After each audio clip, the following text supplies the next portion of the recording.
guys, Mixed Duality here, and welcome back to Dream Daddy. So I just clicked off Joseph's date, and it looks like their conversation left daddy issues kind of down, because look at this. Another dreary night, another listless stroll through Maple Bay. I've really been bonding with the community at Jim and Kim's lately, so my strolls have been leading me there more and more often. Peter, the man from the bank, Keith from down the street, Evelyn, who I saw at the deli that one time, and Guy, whose name I think is Carl, are basically members of the family at this point. In fact, I heard Neil, the surly bartender, mention that tonight is Keith from down the street's birthday, and he'd have to get that little baby a cake for his special day. I think he was probably just being a dick, but I head into the bar anyway. The mere possibility of cake is strong enough to lure me in. I step inside just in time to see Neil washing a cake tray with a crime scene outline of pink icing on it. Huh, I guess it really was Keith from down the street's birthday, and I missed it. I sit down and order a beer. As I sit down at the bar, I notice Mary from next door sitting in the corner of the room, drinking alone again. She must be having a rough day. She seems so weary and sad. She's been doing this more and more often lately. A pang of guilt shoots through me. Does she know? Is this because of me? Am I a homewrecker? Say hi. I decide to go say hello. I walk over to her booth. She doesn't look up. This seat taken? She still doesn't look up. I take a seat anyways, and she finally notices me. You. Okay, this was maybe not the best idea. Hey, having fun with your new best friend, Joseph? He's a great... I'm so glad. I'm happy for you two. Mary, I'm not... I never accuse you of anything uncouth, Daddy. You're just having an innocent, very platonic time with my husband. A supportive friendship. You're a good friend, aren't you? I'm there when he needs me, Mary. Unlike some other people in his life. Oh, harsh!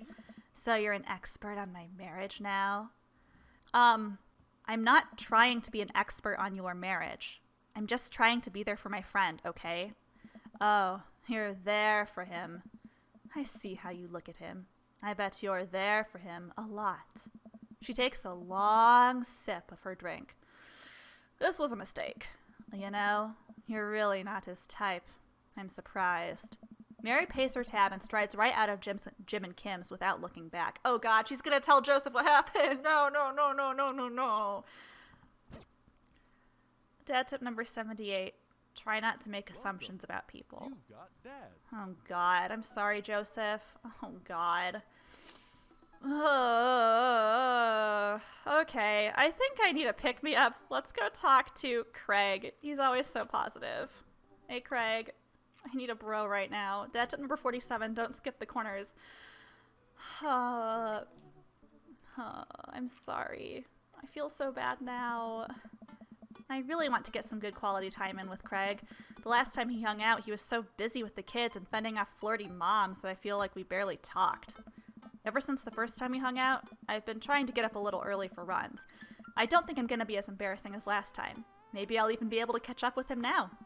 I type out a message to him on Dadbook. Hey man, been training on my run game recently. Ready for a round 2? Craig responds almost immediately.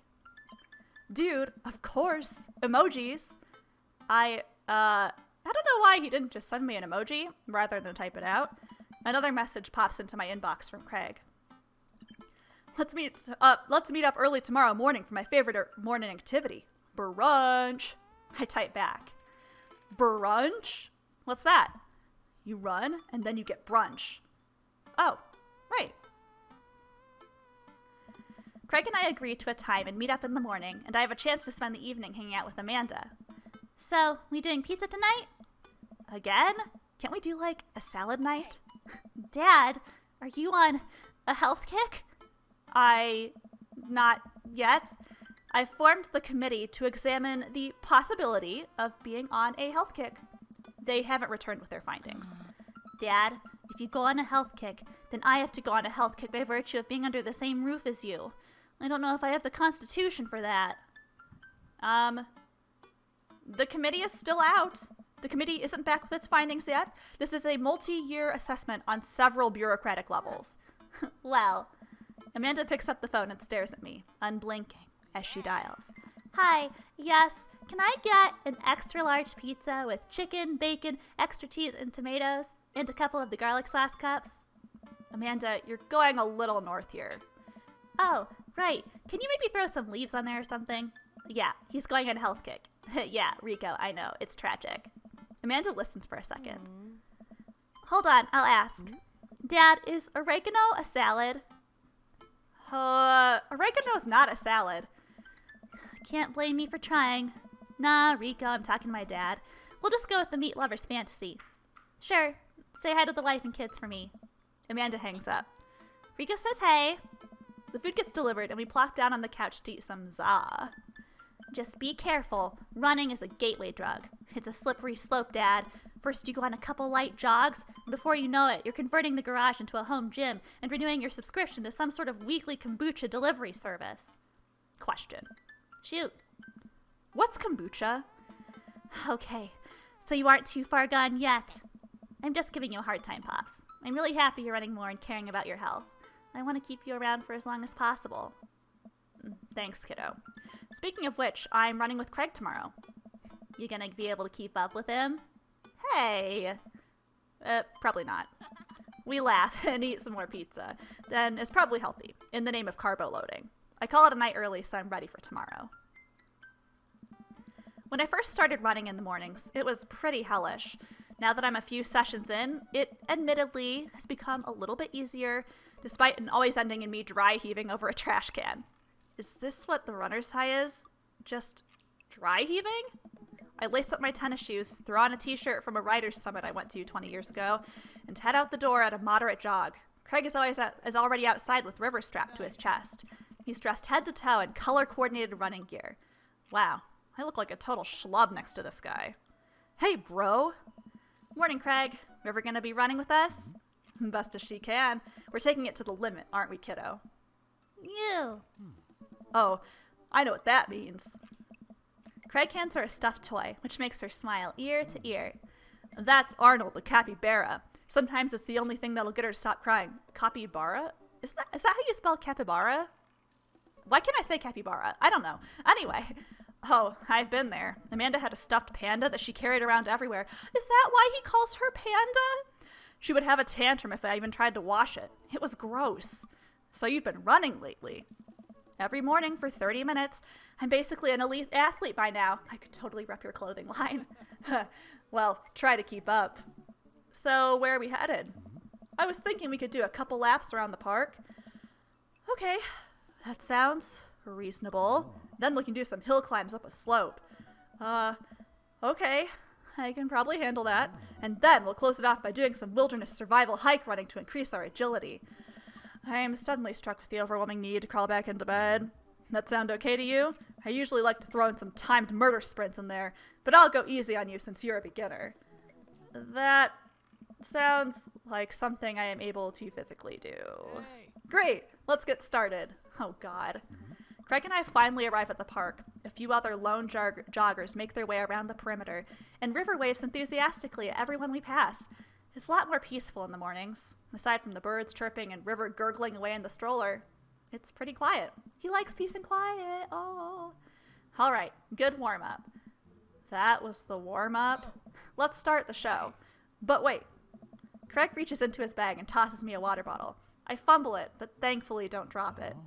You gotta hydrate, bro. I take a long drink from the water bottle and feel reinvigorated. Man, I don't drink enough water. Same, man. Hey. I look down and pick up Arnold, River's toy, and hand it back to her. Must have dropped this. Thanks for looking out, bro. You ready? Yeah. We finally finish our however many 10th lap around the park. I'm breathing heavily, but I can't believe I almost didn't lose Craig. I actually didn't lose Craig. He's breathing heavily too, which makes me feel a little better. I look down at my shirt and notice I'm dressed in stretch. Almost looks like a frowny face. That's one. What? I'm just kidding. Good hustle out there. I'm really impressed. You're way better than last time I launched you off a treadmill. Oh, yeah, man. You really pushed me to my limit now. I can't believe I held on. Sometimes you just need someone there with you to push you to do your absolute best. I'm glad it could be that guy, bro. Who's ready for hill climbs? Blah. There's my little cheerleader. Daddy, you ready?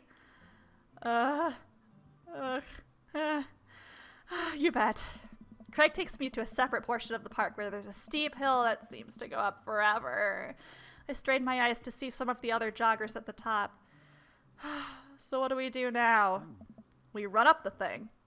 That looks like a lot.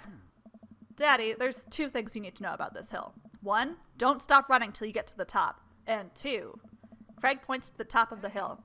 That's not the top. Let's do this. I finally reached the top of the hill after making my way past what I thought was the top of the hill. What's there? I hunch over my knees and gasp for air. My legs are like daggers poking my wrist. I can feel my heart in my ears. I have a video about it. Please. Oh boy. Craig looks like he's taking a beating as well. So he is human. Daddy, put your arms on your head and stretch out your elbows. It'll help you breathe better. I do as Craig says. It feels a little better, but I'm still in agony. And here, Craig tosses me the water bottle again. I hydrate like my life depends on it. Thanks, dude. Phenomenal work. You feel that lightness in your head? That's the runner's high. Oh, I feel like that more means like you're about to pass out. Oh, that's it. I thought I was just, dying. Want to take it slow for a bit? I would like that very much. As we're catching our breath, River starts crying. What's wrong, Sweet Pea? Do you want to play with Arnold? Craig looks around us. Oh boy. Man down. I think we lost Arnold. River keeps wailing. I've abandoned my child's toy. We've got to find him, dude. It should be simple, right? We just got to retrace our steps. I remember River last having it down at the bottom of the hill. Craig and I jogged down the path, searching high and low for the stuffed capybara, which Craig takes the time to explain to me is a large rodent native to South America. We get to the place River might have dropped it, but it's still nowhere to be found. Looks like we got a mystery on our hands. We have to get to the bottom of this. I suspect foul play. Looks like this is a prime case for the world-renowned detective issues. Dude, it's time for a bro adventure. Do you mean a bro venture, man? A bro venture. Yes, Daddy. Yes, somebody gets me. We high-five and decide to jog back to the park to see if we can find any leads. So it looks like there's a couple more places to check and some bros around here we can interrogate. Sounds good. Nice. Wait, who's good cop and who's bad cop? I think about it for a second. Well, I think with your stature and overall resilience, you'd make an intimidating bad cop. But on the other hand, you do have an adorable baby strapped to your chest, so that softens the edges a bit. All valid points. I think you'd make a great good cop because of your congenial attitude and willingness to try new things. But then again, I've seen how you get when there are too many commercial breaks during a show, so you have the potential to be a scary bad cop. I don't want to have to watch Meat Hell in 3-minute segments with 5 minutes of commercials in between. And they're loud! The commercials are too loud. I just want to watch my shows in peace without people yelling at me to buy wiper fluid and stuff. Oh my god, that's so true. Whenever I watch YouTube on the TV, for some reason, the commercials are like 10% louder or 20% louder than the actual stuff. So suddenly my ears are being exploded with stupid noise about things I don't want. Oh my god. Hey. A case in point. Let's play it moment by moment. Smart. Nice. So, where to, bro-tective? Let's go to the playground. We make our way over to a small playground at the edge of the park. A couple of kids play on the jungle gym while parents watch on the nearby benches. Over on one of the benches, I spot a familiar face. Let's interrogate Joseph, maybe? Or try to calm River down first. This is a pretty nice playground. Might as well get a couple swings in. What about Arnold? Maybe having a little swing might calm River down. Maybe buy us more time. You're right. She's about to go nuclear. This might prepare her for the possibility of us not being able to find Arnold. Life is cruel and tough, but at least we'll always have swings. Craig straps River into the baby swing and gives her a gentle push. She giggles. I take a seat on the swing next to her and immediately realize that I'm stuck. River seems to love that. Craig eventually helps me out of the swing, and we decide to get back to the investigation. We head back to the playground. Let's look for clues. Craig and I, 2 grown adults, walk onto the playground and begin examining it meticulously for clues. There's no forensic evidence here, no stray capybara hairs at the least. After searching fruitlessly for some time, we look up. All of the parents are staring at us. We smile and wave as we awkwardly slink away. We head back to the playground. Let's interrogate Joseph. Let's see what Joseph's up to. We jog over to Joseph, who seems to be engrossed in his book. Joseph. Joseph nearly drops his book. Hey guys, didn't think I'd see you 2 out here. Daddy, are you exercising? Sure am. You know me. I just love to run and be healthy. That's kind of my whole thing. What are you reading? Oh, just a book on knots and rope tying. For boats, boat ropes. Right. Say, you didn't happen to see a stuffed capybara around here. Oh, what's a capybara? It's a large rodent that's native to South America. Joseph thinks for a second. Haven't seen one around. I'll tell the kids to keep an eye out. Your kids are here? Joseph looks around. They were here a second ago. Must have gone exploring around the park. Do you know where they could have run off to? They're kids. They get into mischief sometimes, but they always come back. That sounds a little suspect, Joseph. Mischief, you say? Wait, am I being interrogated right now? Only if you did something wrong. What are you hiding, Joseph? Whoa, kinda getting the 3rd degree here. This is serious. There's a capybara on the line. I mean, you're more than welcome to ask Christian and Christy. I imagine they have their ears to the ground on all the latest playground drama. They might be around somewhere in the woods. Thanks, Joseph. We'll lead you back to your rope book. Boat ropes. We head back to the playground. Let's try it again. River has had enough of the swings. Her mind will be singularly focused on Arnold, until some other Johnny-come-lately plush comes along, or her next nap, whichever comes first. We head back to the playground. Let's move to another part of the park. Where to now, bro? Let's go to the woods, because Joseph said that they'd be there. We make our way to the outskirts of the park. There are a couple of benches by the dense tree line. Looks like Robert's here all by himself. There also seems to be the perfect place to look for clues. Joseph's twins must be around here somewhere. Let's look for clues. Craig and I search around the outskirts of the woods, hoping to find something, anything, that might lead us to Arnold. There are a couple of cigarettes and empty beer cans scattered around the thicket. This is probably the hot spot for edgy teens to hang out at night and say swears and stuff. But it doesn't look like there's any recent activity that might be capybara related. This might be a dead end, partner bro. We return to the woods. Joseph twins must be around here somewhere. Interrogate Robert. Maybe Robert saw something? We walk over to Robert's bench. Hey, Rob. Don't call me that. Okay. Hi, Robert. Don't call me that either. Okay. Hey, buddy? What are you up to? Thinking. This is my thinking bench. I have to get a solid 2 to 3 hours of brooding in per day. Filling quotas. Have you by any chance seen a small stuffed capybara around? A capybara it's a large rodent native to South America. I know. So, have you seen one? A stuffed one? Not a real one? That would be weird. Oh god, I feel like he could out bad cop me, but I feel like he wouldn't respect me as a good cop. What would he want me to do? I'm gonna be a bad cop. Doing it. Alright, Robert. We've been nice. Help us out, or I'm gonna go off, learn how to fight, and then come back to kick your ass. You learning to fight? Please. Well, fine. If you don't tell us what we want to hear, I'm gonna spoil the season finale of Long Haul Paranormal Ice Road Ghost Truckers. You're bluffing.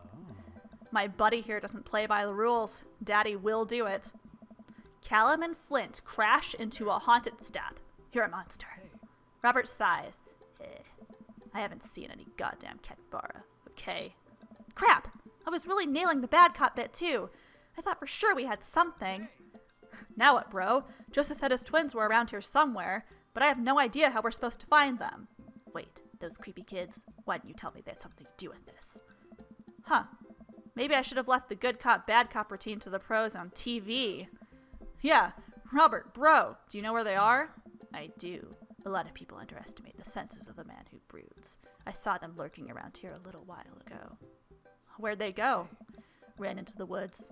I'd be careful, though. I don't trust them. But then again, I don't trust anyone. Not even you guys. Not even that baby. I take that back. You're an old soul, kiddo. Thanks for your help, Robert. The woods. Go deeper into the woods. I stare into the depths of the forest. Who knows what could be in there? Are you prepared for what we might face in there? Oh, the music changed. That's so funny. Yes, I'm ready, partner bro. You? Nope. But if it gets Robert to stop crying, I don't care. Let's do this. We start down the path into the woods, keeping our eyes and ears peeled for any sign of Arnold. There are no squirrels or birds anywhere. The silence is unsettling. The sun can barely peek through the canopy. It's colder here. Suddenly, we hear voices. I want to do it. You got to do it last time. Craig and I come to a clearing where we find Christian and Christy kneeling over something. Stop right there! And put your tiny hands where we can see them. Christian and Christy just stare at us. You heard the guy. Put your hands up. We're kind of in the middle of something here. Yes. Can you come back later? What are you kids doing? Cutting stuff up. My heart is pounding. Is this the end of the line? I step closer. I can't believe what I'm seeing. A pair of safety scissors lies in the dirt. And it's Arnold. What have they done to him? Arnold! Yeah! You heard the baby. Hand over the capybara. No fair. Finders keepers. No, not finders keepers. That's our property, and you've desecrated it. Well, can you prove that it's yours? Yeah, it doesn't have your name on it. Actually, it does. See on the foot there? Christy looks at the foot. I can't read. Craig looks at me. I'm so done with this, bro. There's no use arguing with them. River sniffles. Craig looks exhausted. I gotta get her home, and she's gonna have another meltdown. Let's brunch some other time, yeah? I head back to the cul-de-sac alone and head inside the house. God, I'm ready for a shower, a gallon of water, and a nap. Huh. I bet Amanda's still asleep. I crack open her door to find her still in bed, sleepily scrolling through her phone. Morning. Afternoon, actually. Right. How was brunch? Well, we had a good time with the run part, but we didn't make it to the rest of the portmanteau. Huh?